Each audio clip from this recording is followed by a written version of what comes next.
Kepolisian Daerah Lampung telah resmi menetapkan 5 orang sebagai tersangka kasus mafia tanah di Desa Malangsari, Kecamatan Tanjung Sari, Lampung Selatan, pada Jumat 30 September 2022.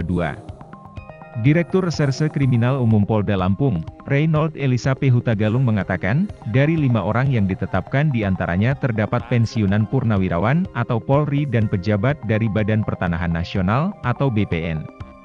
Para tersangka tersebut ialah SJO 80 tahun adalah pensiunan purnawirawan Polri.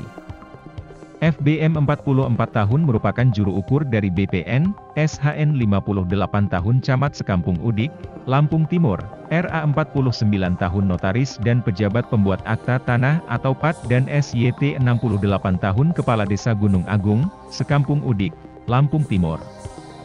Diketahui kronologi kasus tersebut bermula pada Juni 2020, pada kasus ini SJO berperan berpura-pura menjadi pemilik tanah yang akan dijual kepada AN, RAPPAT daerah Lampung Selatan, diduga ia menggunakan surat palsu yang dibuat oleh tersangka yakni SYT selaku Kades di Desa Gunung Agung, Lampung Timur.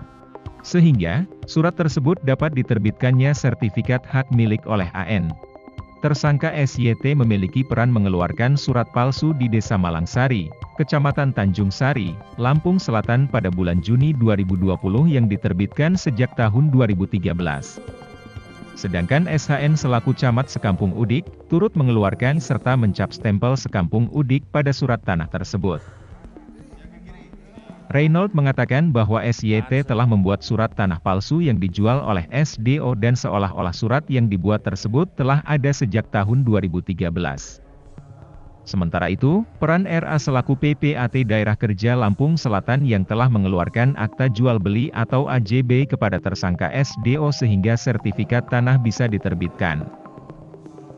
Saudara AN telah melakukan pemeriksaan sebagai saksi dan kita melakukan pendalaman terhadap pemeriksaan tersebut bila mana adanya temuan-temuan perbuatan yang perlu dipertanggungjawabkan secara hukum. Ini yang masih dalam proses.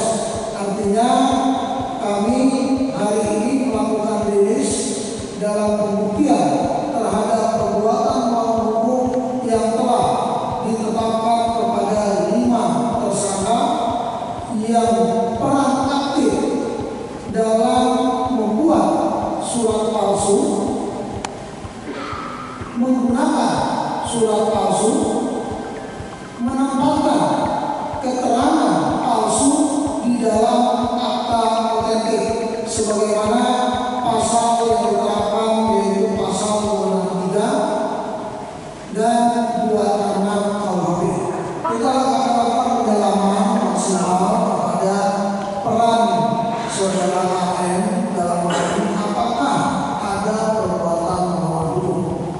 Namun diakui bahwasannya saudara AN selaku pembeli dan selaku pemohon untuk pengurusan surat sertifikat ini. Lebih dalam lagi berikan kesempatan kami, mohon doa dan dukungannya agar Ditreskrimum bisa bekerja maksimal. Kelima tersangka kini telah dijerat dengan pasal 263, pasal 266, dan pasal 55 ayat 1 ke 1, dengan ancaman maksimal 7 tahun penjara.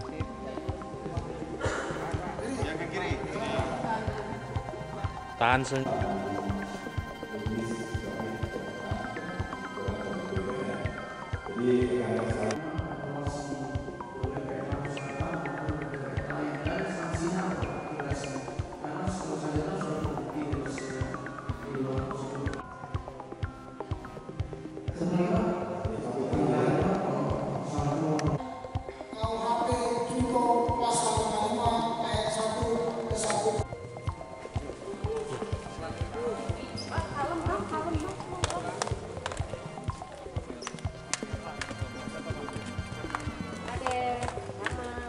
Dari Bandar Lampung, Andrius Martogi Pinem, Kupas TV melaporkan.